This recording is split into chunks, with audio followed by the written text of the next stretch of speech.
No me va a salir. Lo iba a intentar. He estado a punto de intentar un acento mexicano de arranque. No me va a salir. No me va a salir. Me van a salir palabras, ¿no? No, la chamba, que es una palabra que me gusta mucho, el chambear, no es el trabajo, ¿no? Uy, aquí además no solo tenemos a Crismar, que está en México, si tenemos además a otra mexicanita, que es Flavia, ¿eh? Cuidado, que aquí en cualquier momento Flavia es otra mexicanita, pero las palabras mexicanos, el chido, qué chido, ¿no? Qué padre. No voy a entrar en la otra palabra, que yo sé la que estáis pensando. En esa no me voy a meter porque podríamos hacer casi un día especial, ya lo dejo aquí abierto, un especial de la variabilidad de interpretaciones, de conjugaciones que tiene la palabra, ya lo digo, ya, si no lo digo es que no puedo aguantarme, no de la palabra chingar, ¿no? Es que es una palabra que es mágica, casi por la, no sé cuántas debe tener, 60, 40, pero además de todo tipo, de las divertidas, de las sexuales, de las no sexuales, de las cotidianas, de todo, de todo. Es una palabra que se utiliza mucho, pero en todos los sitios pasa eso. Así que me encanta, yo viví en Oaxaca un tiempo de mi vida, así que amo mucho México, he ido muchas veces. Tenemos a Crismar Lujano en México desde hace un tiempito, Flavia, que siempre es un país que me dijo desde el primer minuto, yo soy casi de allá. Tenemos a Gaby, que además creo que México fue el lugar donde aterrizó el avión que salvaba la vida de Evo, Álvaro y de ella, así que no puede ser un país cualquiera para Gaby. Y queremos meternos en México en serio porque es probablemente un país grande, un país geopolíticamente importante, es un vecino fundamental de Estados Unidos, pero es un país que es protagónico en lo geopolítico, en lo simbólico, en lo cultural para América, para nuestra América Latina, y además hay un presidente que está y dejará huella, que es Andrés Manuel López Obrador. Así que vamos a ver si lo ordenamos, porque no es fácil. Hay un montón de singularidades, de especificidades de México, que incluso cuando todavía lo cuento entre pasillos a gente que sabe mucho de política, ah, sí, esto es así. A ver, que si le ponemos un poco de orden, Cris, y yo diría que empecemos por lo más básico, ¿no? ¿Cuándo son las elecciones en México? Yo, a partir de empezar con eso, Alfredo, también quiero preguntarles, hablando de palabras mexicanas, es si ustedes conocen la palabra corcholata, Ay, esto es lo máximo. porque Esto es lo máximo. la No, palabra corcholata, que definitivamente muy mexicana, creo que yo nunca la había escuchado, ¿no la conocen o sí la conocen? para nada, Yo ni te tengo que cerca. decir No que la tengo. nunca hasta que hace poquito se hace famosa la palabra, ¿no? Muy famosa, y yo quiero que escuchen de parte de una de las corcholatas qué significa. Fer, por favor.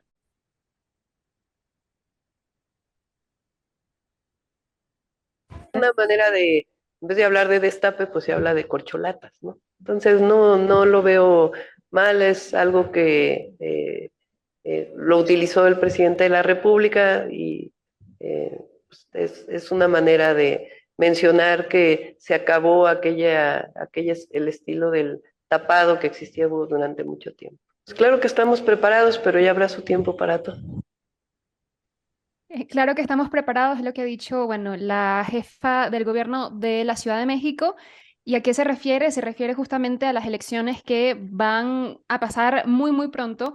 Estamos justamente a un año, pero ya el proceso, bueno, empieza básicamente desde este mismo mes en el que se van a empezar a decidir quiénes van a ir quiénes van a ser los candidatos, ¿no? Las elecciones de México, Alfredo, son el 2 de junio de 2024. Se elige no solamente al presidente o presidenta del país, también va a renovar la Cámara del Senado, la Cámara de Diputados, así como 8 gobernaturas y la jefatura propia del gobierno de la Ciudad de México, que en este momento y como más de 20 estados del país, pues están en manos de Morena, Alfredo. Te quisiera preguntar de las elecciones del 2018, que fueron las últimas. Primero son sexenios en México, para ir un poco ordenando, porque ya es diferente al resto de países de América Latina. ¿Hay segunda vuelta? Primera pregunta que te hago respecto para saber quién ganaría en junio del 2024. ¿Cuáles son las exigencias constitucionales para ser el nuevo presidente o presidenta? Bueno, en principio, que el presidente o la presidenta, bueno, se vota a través de voto universal y directo. No hay segunda vuelta, es junto a Honduras, Panamá, Paraguay y Venezuela, el único país en América Latina donde no hay segunda vuelta. prevalece en este sentido esto de la mayoría relativa, es decir, que gana quien obtiene el mayor número de votos sin importar además la cantidad de personas que participe en las elecciones, es decir, no necesita un mínimo de participación. Y es un cargo que dura solamente 6 años, no tiene la posibilidad de reelección, por lo menos no reelección ni inmediata, y esto aplica en los casos en los que haya presidentes en los que también se hayan desempeñado como internos o no interinos, provisionales, sustitutos, aplica para todos en el cargo. En las elecciones del 2018 ganó AMLO, Andrés Manuel López Obrador, por un resultado aplastante. Es decir, le hubiera bastado ganar por un voto más que su perseguidor, pero ganó por muchísimo, ¿no, Cris? Estamos hablando, Alfredo, de que en el 2018 AMLO superó con el 53% de los votos a todos los contrincantes, ¿no? Tuvo 53% de todos los votos. Su segundo más cercano o inmediato, digamos, fue Ricardo Anaya en esta segunda posición con el 22,27% de la cantidad total de los votos. Así que, bueno, un margen bastante amplio y creo que merece la pena compararlo con el periodo anterior de Enrique Peña Nieto, quien, pues, el candidato del PRI obtuvo, cuando se eligió presidente, 38, poquito más de 38% de los votos, y su segundo, en este caso AMLO, ¿no? Tuvo un 31% de los votos. Así que fue una contienda bastante estrecha en comparación a la de 2018. Es importante, ¿no? Dejar claro que cuando hablamos de la legitimidad de un presidente es tener el 53,19% que ha sacado Andrés Manuel López Obrador. No es habitual, en ningún país de Europa ocurre ese tipo de resultados. Estamos hablando de la primera vuelta. En Bolivia, justamente, Luis Arce y en algún momento Evo Morales sacaron resultados así. Cristina Fernández de Kirchner en la Argentina también. Correa en algún otro momento también. Lo digo para que esos que han sido estigmatizados como los dictadores de América Latina, parece que son los que sacan resultados electorales más aplastantes, y el caso de AMLO pues es un resultado bueno, muy magnánimo, con un apoyo total, que además ha sostenido en el tiempo, lo mires como lo mires, con todas las encuestas de evaluación, de gestión, imagen positiva. No conozco a un presidente que tenga una estabilidad tan duradera en el tiempo, después de más de 4 años, de tener un valor de todas las encuestadoras, sea, la que quieras mirar, que están en torno a ese valor y muchas otras superándolo. Lo digo para que uno imagine cuando lee al grupo Prisa criticarle, o a los medios de comunicación internos en México pegarle duro y decir que es un dictador, ¿no? Una persona que se somete además todas las mañanas a esas famosas mañaneras donde Chris Mar una vez estuvo a estar presente y le hizo una pregunta al presidente, pero le pregunta a cualquiera, afines, enemigos, hostiles, se enfrenta a todo sin ningún tipo de problema, con resultados son estos. A partir de ahí, ha habido este pasado domingo, Cris, elecciones en 2 estados, que yo diría que deberíamos de empezar a explicarlo en clave de resultados nacional. ¿Qué ha pasado en 2 estados donde competían, como no podría ser de otra manera, Morena y sus adversarios? Así es, Alfredo. Este pasado domingo, bueno, hubo una elección muy, muy importante de dos estados claves para componer, digamos, el mapa político y electoral de lo que va a ser las elecciones de 2024. Y resulta que después de esta elección, Morena se convirtió en un incuestionado, bueno, mandatario del territorio, ¿no? Tiene 23 gobernaturas a nivel estatal. Esto se lee como que gobierna a 7 de cada 10 mexicanos y mexicanas, que es O sea, es muchísimo. que el dato es 70%. alucinante, digo, el dato es para pensar, o sea, ha ganado en las urnas, no ha habido, ha ganado en las urnas en 23 de 32 estados, gubernaturas, siempre me cuesta tanto decir esa palabra. Eh, Como decías, Crismar, y ese dato es fundamental, 7 de cada 10 mexicanos, mexicanas, hoy en día están en estados que pertenecen gracias a las urnas, a Morena en términos de elecciones. Es un dato muy interesante. ¿Y qué pasó en estos dos? Que también era importante porque decían que iba a perder, ¿no? Sobre todo el Estado de México, ¿no? El famoso Edomex, que por años ha sido, bueno, un país, perdón, un estado bastión electoral justamente de este país, en principio porque es la entidad federativa más poblada de México, tiene alrededor de 17 millones de habitantes a comparación del otro estado que también se disputó elecciones el pasado domingo, Coahuila, que es un estado que está hacia el norte de México, que limita con Estados Unidos y que es muy chiquito en comparación. Estamos hablando de 17 millones de habitantes en Edomex en contra de los 3 millones que viven y son parte de Coahuila. En el Edomex, bueno, además de lo que les comento, pues ha ganado por primera vez Morena después de 94 años estando el PRI en el poder, ¿no? Un partido diferente, entonces gana, llega a este estado tan importante y que se mantiene casi como un plebiscito de lo que va a ser las elecciones. Se dice, ¿no? Hay un mito muy sonado que quien gana el Estado de México generalmente gana las elecciones presidenciales del país, de la República. Así que bueno, en Coahuila, por otro lado, ha ganado de nuevo el PRI. Sin embargo, Alfredo, yo creo que merece la pena mencionar que, bueno, el PRI es un partido que de momento está muy desacreditado por una baraja de casos de corrupción. Están involucrados o salpicados con el tema de Odebrecht, de la Casa Blanca de Peña Nieto, la Operación Zafiro, entre otras cosas.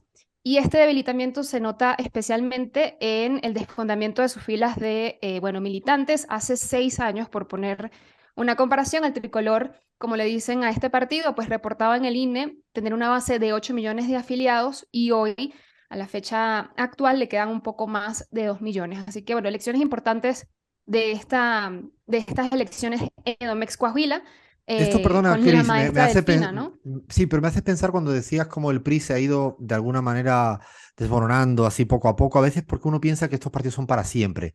Y lo digo por una reflexión para incluso para el peronismo en Argentina. No son para siempre.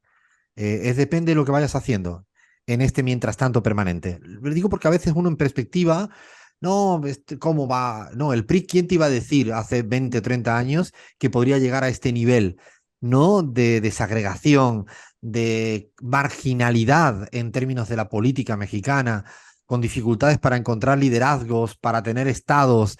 Nadie, no, los estados siempre fueron del PRI, eso se decía en México permanentemente. Me refiero porque depende de lo que vayas haciendo, cómo lo vayas haciendo, pues te quedas para siempre o vas perdiendo tu hegemonía.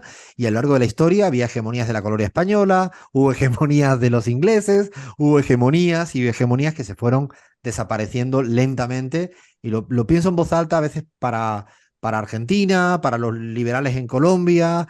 Lo quiero reflexionar en voz alta, no es para siempre. Y lo del PRI es interesante en el respecto. A mí me interesa mucho la figura ganadora en el Estado de México porque es un perfil sumamente interesante, ¿no, Cris? Sí, se trata, Alfredo, de Delfina Gómez, una maestra de escuela pública, y de hecho sus seguidores, no adeptos, le llaman la maestra Delfina, y yo creo que la victoria de ella en el Estado de México, en Edomex, bueno, cristaliza un poco lo que se quiere replicar ya a nivel federal, a partir bueno, de AMLO especialmente, y es que en Edomex, y esto es importante, la alianza de Morena bueno, se mantuvo unida, ¿no? La candidata venció a la priista Alejandra del Moral y al contrario, en Coahuila, la coalición de Morena no se fracturó. Morena, el PT y el Verde pues impulsaron a candidatos distintos, mientras que el PRI pues retuvo el poder en ese estado con una ventaja significativa. Así que Ha sido entre parte los... de, ¿no? de la virtuosidad de Andrés Manuel López Obrador de la centralidad es morena con ciertos principios, pero fue abrazando, como tú bien planteas, ¿no? A lo largo del tiempo. Esto lo ha pasado con el MAS también, siempre y cuando eso no significa abrazar. Una cosa es un frente amplio donde la heterogeneidad es la que manda y otra cosa donde tú eres la centralidad y vas envolviendo con una única dirección política. Son dos cosas distintas, ¿no? Se habla de frentes como si fueran iguales todos los frentes. No, hay frentes heterogéneos donde no hay centralidades conductoras, y ahí esto que estás planteando de Morena, donde la conducción es muy clara, nítida en términos ideológicos, político de soberanía, que es el caso de ahí. Ahora me quiero ir transitando, Cris, a una cuestión para mí fundamental, es ¿cuáles son los principales espacios políticos de cara a las presidenciales? La carrera arranca ya, queda un año, pero arranca ya. ¿Y cuáles son los principales bloques? Yo diría que hay tres grandes bloques, ¿no? El primero es un totum revolutum, ¿no? Es el PRI, el PRD, o sea, si quiere estar Cris puede estar, si quiere crear un partido Gaby puede entrar, ¿no? Algo así, ¿no? Sí, es un poco Frankenstein ahí, Alfredo.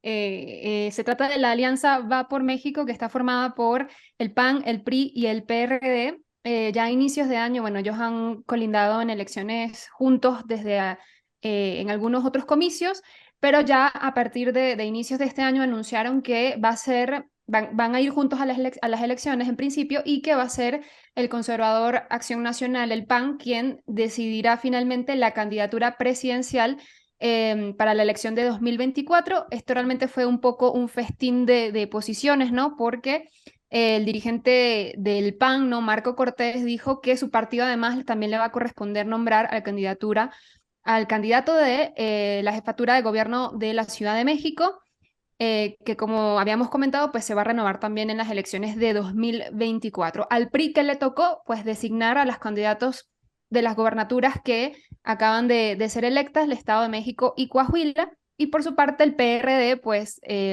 ha dicho que no participó en estas negociaciones y que este pacto, ¿no? Del reparto de candidaturas, pues, no fue consensado con este partido.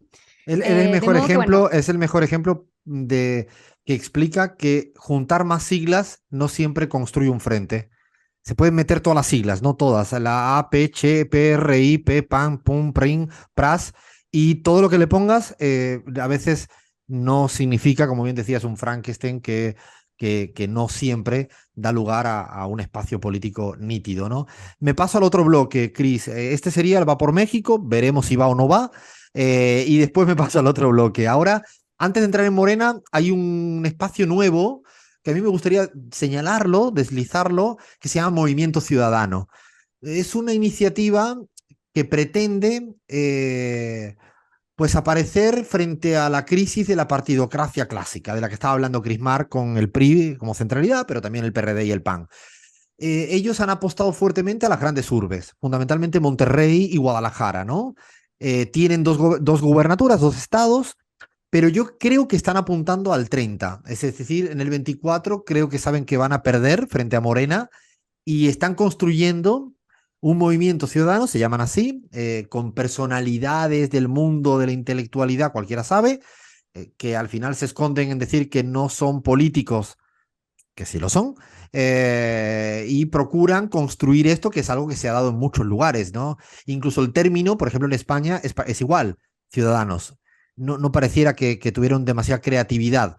Pero es un espacio a vigilar fundamentalmente porque se empieza a asentar en dos grandes urbes no menores, con mucha dificultad de penetración rural y sobre todo en el sur mexicano y en el centro mexicano tienen grandes dificultades, pero hay que tenerlo en los bloques, este Frankenstein PRI, PAN, PRD, que hablábamos, el movimiento ciudadano, que no sabemos todavía hacia dónde, ni con quién, ni para dónde, y el bloque, diría yo, hegemónico, que es Morena, ¿no, Cris? Que es el espacio que, si hoy tuviéramos que apostar, yo me apuesto casi todo a que pareciera que será adentro de Morena donde está la batalla electoral y política, ¿no? efectivamente, Alfredo, ahí el presidente de la República habló fuerte y claro al respecto y queremos que lo puedan escuchar. Y desde luego, desterrar por completo la compra del voto, la intimidación, el uso del presupuesto público para favorecer a candidatos y partidos, el acarreo, la falsificación de las actas, el relleno de las urnas, el que votan los muertos o que votaban, el dedazo, el tapado, la imposición, barrer con todo eso, acabar con todo eso. Y eso aplica para todos y para los partidos en la selección de sus candidatos. No es que yo voy a poner al candidato de Morena. No, no va a haber dedazo. Va a ser la gente. Van a ser los ciudadanos los que van a decidir. Y hay todavía quienes no lo creen, incluso hasta gente cercana. No. A la hora de la hora, tú vas a inclinar la balanza. No. Fuerte y claro, Alfredo ha dicho no va a haber dedazo el presidente de la República en una de sus mañaneras. Y la verdad es que hay protocolos muy específicos para elegir o para las precandidaturas de cada partido. En Morena, pues se define un candidato mediante dos encuestas consensuadas entre los aspirantes, primero en agosto, ¿no? Es lo que se espera, y una segunda con las opciones mejores posicionadas entre septiembre y noviembre del año previo a las elecciones. Sin embargo, este año es posible que solamente pues se haga una. Más o menos ese es el calendario, digamos, ¿no? Este domingo pues va a haber el Consejo, se van a reunir el Consejo Nacional de Morena, van a sesionar en un encuentro que, bueno, es clave, ¿no? En la ruta hacia la elección presidencial. Esta reunión convoca a más de 300 integrantes que van a discutir y definir definitivamente pues los detalles de esta convocatoria con la que el partido va a elegir a su segundo candidato presidencial, Alfredo. O sea, mañana se definirán los tiempos, pero lo que es importante es que es una encuesta o dos encuestas. Y digo esto es importante porque no habrá dedazo. No habrá. Y esto a la gente le cuesta entenderlo. Le cuesta entenderlo. Es una novedad en buena parte de la política latinoamericana que se haga de manera tan explícita. Tendrá sus ventajas y sus inconvenientes. Lo que es cierto es que Andrés Manuel López Obrador no solo no va a apostar por nadie explícitamente en este proceso, sino que además se va a someter a un escrutinio público donde no votan, o sea, la encuesta no es unas primarias al interior de Morena. Es una encuesta a nivel nacional donde estarán los simpatizantes de Morena y los no simpatizantes de Morena. Es muy interesante, tiene sus pros y sus contras, pero insisto, es muy interesante tener en cuenta esto. Todavía habrá una discusión que ya la trataremos en su momento, si son dos encuestas, cuál es el promedio, cuáles son los detalles técnicos que se definan, los tiempos, si se acortarán, no se acortarán. Yo quisiera, Cris, que sobre todo dejes claro qué es lo que se acaba de acordar respecto a quién gane de la encuesta, quién quede segundo de la encuesta, quién quede tercero de la encuesta, quién quede, porque me parece una novedad, una jugada maestra de Andrés Manuel López Obrador para ordenar al ganador y a los no ganadores, por decirlo muy diplomáticamente. Alfredo, en ese Consejo Nacional que se va a sesionar mañana, se van a definir, como bien dices tú, pues las fechas, ¿no? Las encuestas, los requisitos para los participantes, y entre estos planteamientos se va a analizar algo que muchos han catalogado como una jugada maestra, ¿no? De parte de AMLO, y es el tema de la sucesión. Es decir, el ganador no lo gana todo. Me explico. Entre los candidatos que estén o los precandidatos en esta encuesta, se va a discutir, bueno, que él o la ganadora de la encuesta pues sea el candidato o candidata presidencial de Morena. Luego el segundo lugar no se queda sin las manos vacías, sino que será el coordinador o coordinadora de los senadores a partir de 2024, obviamente de la bancada de Morena. El tercero será el coordinador de los diputados y el cuarto formará parte del próximo gobierno. Esto, además, en el marco como de esta propuesta, esta estrategia planteada sobre la mesa, López Obrador ya remarcó ese llamado a los aspirantes a que acepten el resultado de estas encuestas, mantengan la unidad, así el gran llamado de esta semana, e incluso pidió que los interesados firmen un compromiso en que se quedarán en el movimiento y darán su respaldo a quien gane la candidatura. Así que esto convierte la sucesión no en la entrega de una herencia a una persona, sino, digamos, más bien a un equipo. Es una manera concreta, precisa, valiente de resolver los problemas de las internas sin hablar tanto. Es decir, genera unidad con una propuesta. Y es que, como bien dices, Cris, no se queda nadie con todo. Y además es un equilibrio que genera al interior. Es unidad con equilibrio. Y además es el compromiso que se respeten los resultados. Y tiene que ser a priori. Me parece una propuesta sumamente novedosa para repensar, para estudiar, para analizar de cara a la región lo que Andrés Manuel López Obrador, el proceso de Morena, ha planteado en la sucesión interna, como todas complejas. En esta fórmula, Andrés Manuel López Obrador, en la cual le dice al que gane, usted es candidato o candidata, al segundo, usted es coordinador de senadores, al tercero, usted tal, y al cuarto tal, y ahí nos podemos estar a disgusto, pero tenemos que ir todos conjuntos. ¿Qué te parece, Gaby, ese tipo de formulaciones en términos política electoral? Me parece alucinante, pero además me encanta que esto estuvo también acompañado de una mirada del qué hacer para adelante, es decir, programa. Andrés Manuel López Obrador estuvo diciendo en las últimas semanas varias cosas que señalan una ruta hacia adelante. Voy a poner un ejemplo. Él plantea que no Gaby, es correcto Gaby, te lo digo al aire en vivo, se te escucha un poco no tan bien. A ver si puedes pegar un poquito el mic para que se escuche un poquito mejor, porfa. Como te decía, la, la, el programa también lo está marcando AMLO hacia adelante. Voy a poner un ejemplo, el tema de la tensión con el órgano judicial que frena las posibilidades de avance del proyecto de Morena y de los compromisos que Morena le hizo a sus electores en términos, por ejemplo, legislativos, que frena proyectos de ley que ya habían sido aprobados y acordados en el órgano legislativo. Y entonces AMLO dice, bueno, estos señores nadie los eligió. A estos señores que deciden desde la justicia no los eligió nadie y ellos vienen a decidir paralizar nuestra posible transformación. Entonces él plantea, bueno, elijámoslo por voto popular, pero para poder hacer esto señala más ruta y dice, no, a ver, pero además para eso vamos a tener que tener una mayoría más grande en las próximas elecciones para poder hacer una transformación de la estructura del Estado. Y eso me parece genial porque no solamente está marcando el cómo en el momento electoral, sino está mirando unos cuantos kilómetros más allá, ¿no? Sigue Andrés Manuel López Obrador dándonos lecciones en clave política, en clave electoral.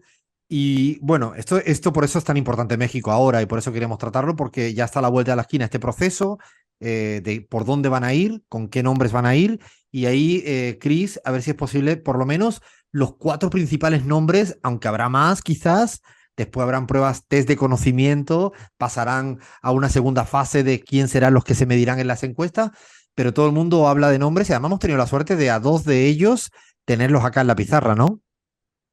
Sí, Alfredo, bueno, las candidaturas principales o precandidaturas principales por Morena son las de Adán Augusto López, el secretario de Gobernación, Claudia Sheinbaum, a quien tuvimos en el programa, nos confirmó además que sí se iba a presentar a esta encuesta, ¿no? La jefa de gobierno de la Ciudad de México, Marcelo Ebrard, secretario de Relaciones Exteriores de México, y también está Ricardo Monreal, senador de la República. Son las principales candidaturas que se presentan a la encuesta. No se descarta en todo caso que se presenten candidatos de otros partidos, como podría ser el caso de Gerardo Fernández Noroña, ¿no? Miembro del PT, el Partido del Trabajo, aliado de Morena además, e incluso militantes también del Partido Verde. Está por definirse.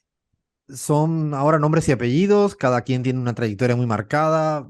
Todas las quinielas a día de hoy plantean que está en una disputa fundamentalmente entre Marcelo Ebrard, el canciller, ¿no? El secretario de Relaciones Exteriores, que también estuvo en la pizarra, con una política exterior muy nítida, muy clara, y ya ha presentado su destitución, ¿no? Ha presentado su dejar el cargo, ¿no? Ha dicho, ya me voy, ya tengo que ser candidato presidencial. Está Claudia Sheinbaum, ¿no? Alcaldesa, jefa de gobierno, muy nítida también su corpus ideológico. Yo diría que todos, y Adán, que además viene de su región, que viene de hace muchos años de conocerle al propio López Obrador, y Monreal, que es un histórico de la política mexicana, seguramente pareciera con menos posibilidades en las encuestas, pero es difícil de saber. Las encuestas hay que saber leerlas, porque las que han salido publicadas hay que diferenciar cuando son encuestas para simpatizantes de Morena que encuestas para la total población de México. Lo digo porque nos dan los mismos datos las encuestas. Nosotros en CELAC hemos ido monitoreando con lupa todo lo que se publica en México y uno observa que cuando los simpatizantes son más sesgados hacia alguna candidatura y cuando le preguntas a la totalidad de la población, hay más empate técnico fundamentalmente entre Marcelo Ebrard y Claudia Sheinbaum. Yo lo que sí quiero decir aquí, y si no lo digo reviento, y quiero ser muy honesto intelectualmente y políticamente, yo no creo que haya nadie que no tenga un grado de lealtad al proceso y lealtad a Andrés Manuel López Obrador. Hay matices distintos, pero creo que a veces hacer lecturas de México con el cuaderno argentino o con el cuaderno boliviano, con el cuaderno ecuatoriano, no ayuda. Seguramente hay biografías más cercanas, menos cercanas, pero creo que ya han demostrado, desde Marcelo Ebrard, Adán hasta Claudia, y ahí sí creo que son los 3 que han demostrado que en términos de lealtades, insisto con matices, porque tienen su trayectoria, además debe ser así. Y lo voy a decir, Andrés Manuel López Obrador creo que va a estar actuando en esta transición Cuando esto termine, él se va a ir a su finca a escribir libros. Eso me dijo a mí en privado. Y tiene 2 libros que escribir. Y creo que estaba muy centrado en cuáles son sus libros para escribir. Y por ahora, todo lo que va diciendo lo va haciendo. Dicho de otro modo, me parece que va demostrando que es lo que quiere estar escribiendo tranquilo allí en su región de la cual él se siente parte.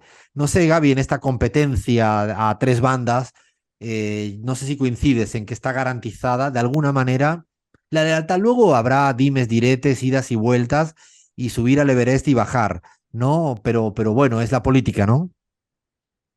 Pero coincido contigo absolutamente de que el papel importantísimo de AMLO va a ser mantener la unidad de Morena y de todas, digamos, sus vertientes. Y, y creo que tiene toda la posibilidad de hacerlo.